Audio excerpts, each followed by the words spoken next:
Our last speaker will talk about this as a testimony. She comes from Japan.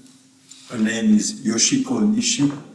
She's a second-generation member of the Unification Church or Family Federation based in Japan. Her parents are from America and Japan, and her husband is from Korea.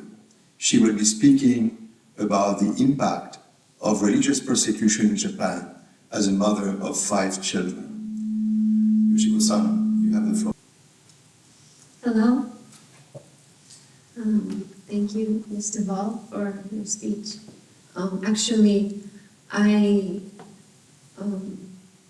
learned so much about the actual plans of the government from Mr. Ball, and I was able to tell my friends and my family members what to be careful about. So thank you so much for your work. Distinguished delegates, honorable representatives and defenders of human rights, it is a profound honor to stand before you today. I am here to speak for the rights of my religious community in Japan. Excuse me. I never imagined that in the 21st century, in one of the world's most advanced democracies, I would need to defend these most basic rights: the right to believe, the right to worship freely, and the right to raise our children in faith without fear. Yet today, in Japan, this freedom is under grave threat, and the precedent being set could endanger every faith community across Asia and beyond. My name is Yoshiko Nishi, and I am a second-generation member of the Family Federation for World Peace and Unification. My mother is American, my father is Japanese, and my husband is Korean. And my Korean husband served for 12 years as an officer in the Korean Army, and today he works as a firefighter. Together we are raising 5 children, 4 boys, and 1 baby girl, ages 2, 7, 9, 12, and 17. Excuse me. I love my family, and I love my faith. My faith has taught me to live for others, to put God first, and to build peace, beginning in the family. When we moved to Japan 5 years ago, I believed we were coming to one of the most safe and harmonious nations in the world, a country that values tradition, family, and peace. I studied Japanese history and Shinto spirituality with reverence, and I wanted my children to be proud of their Japanese heritage.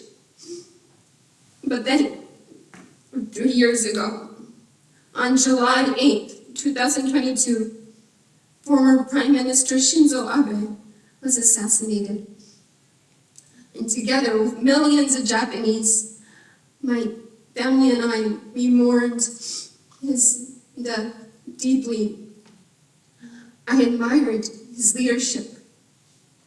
Our community shared much of his vision: strengthen families, uphold freedom, and promote international friendship.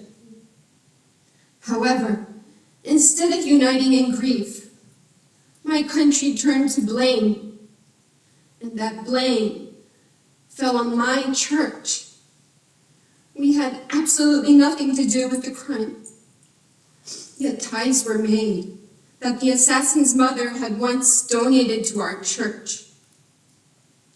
With this fact alone, politicians and the media declared my community guilty. This is a scapegoat. They argued that children of faithful parents may grow up resentful enough to become dangerous. And so their conclusion was simple: destroy this church. 3 years have passed, but the assassin's trial hasn't even begun. Yet the persecution of my community has not stopped for a single day. The true reason for the attack on my church is rarely spoken. The government and the media say that they are dissolving my church because they make up some kind of stupid reason, like because we make big donations, or our children don't want to go to church, or something like that. There's no reason. But the true reason that we are being attacked is because we defend and share Prime Minister Abe's conservative vision. So they wanted to get rid of us along with Prime Minister Abe. And then they put the blame on us. And they are also attacking us because we actively oppose communism. In order to dissolve our church, Japan has even changed the interpretation of the law. Religious organizations can now be dissolved over civil cases, even if they have no criminal record. Think about this. Any faith community, if unpopular, misunderstood, or politically inconvenient, can now be dismantled. Our church has existed in Japan for more than 60 years.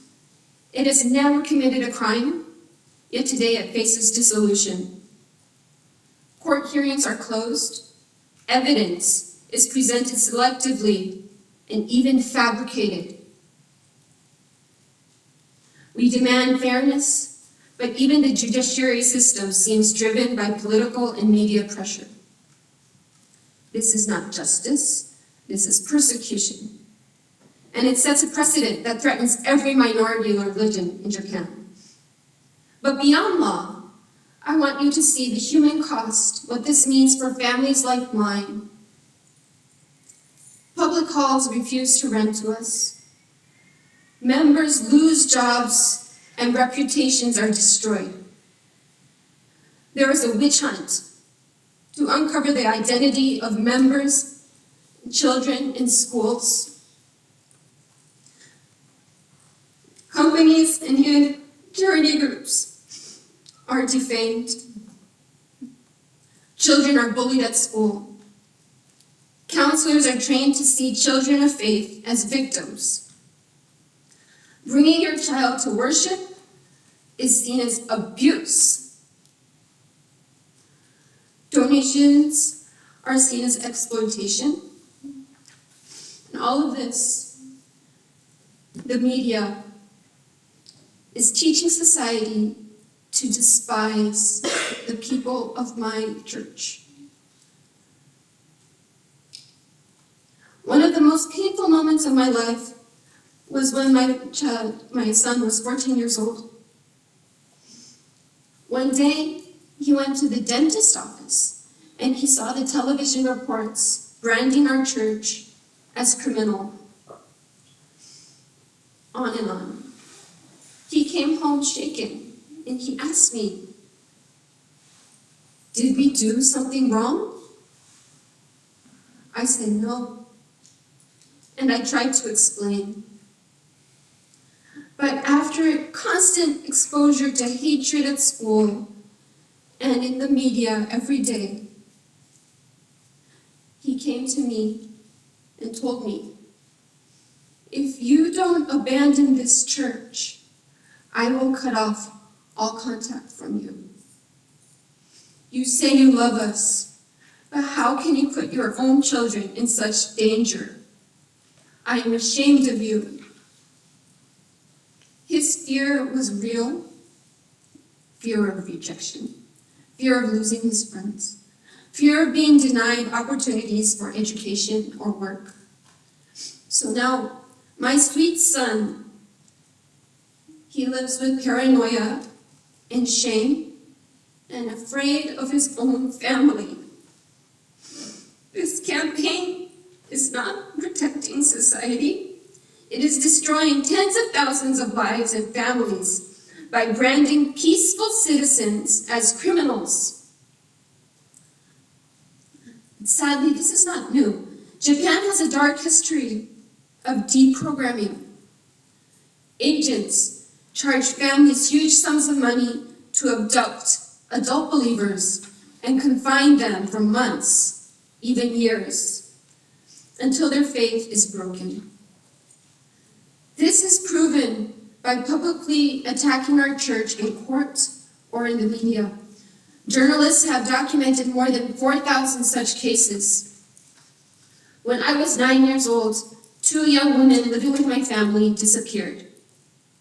Later, I learned that they had been confined and forced to denounce their beliefs. Now, under government sanction, the same logic is being applied nationwide.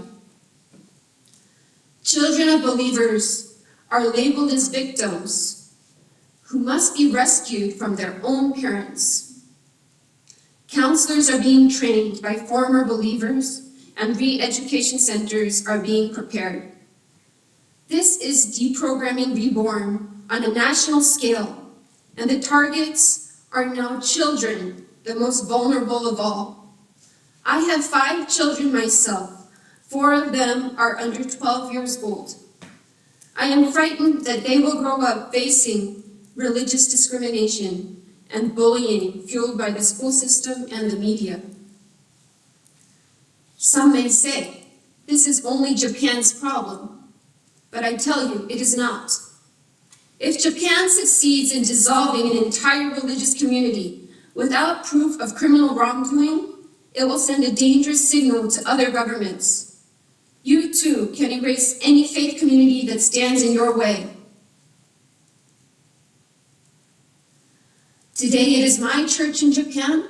Tomorrow it could be yours, your church, your mosque, your temple. So I ask you, if Japan, a nation admired for its democracy, abandoned its religious freedom, what is to become of the rest of Asia? Distinguished delegates, I wish to appeal to your conscience as fellow human beings. What if your child were told that attending church with you was abuse? You are abusing your child. What if your neighbors whispered that your family was dangerous simply because of your beliefs? What if your government told you, abandon your faith or we will erase your entire community? Would you not cry out for help? Would you not hope the international community would defend you? And so my plea is simple and urgent. Please raise your voice for religious freedom in Japan. I do not stand here in anger. I stand here in hope because I love Japan. I love its people, its traditions, and its spirituality. But today, Japan stands at a crossroads, and that is why I ask for your help to ensure that fundamental rights are preserved. Distinguished delegates, defenders of freedom, I speak as a mother for my children and for the next generation. I have faith that if we stand together, freedom will not be lost. That my children and your children will inherit a world where they can believe, worship, and love without fear. Thank you.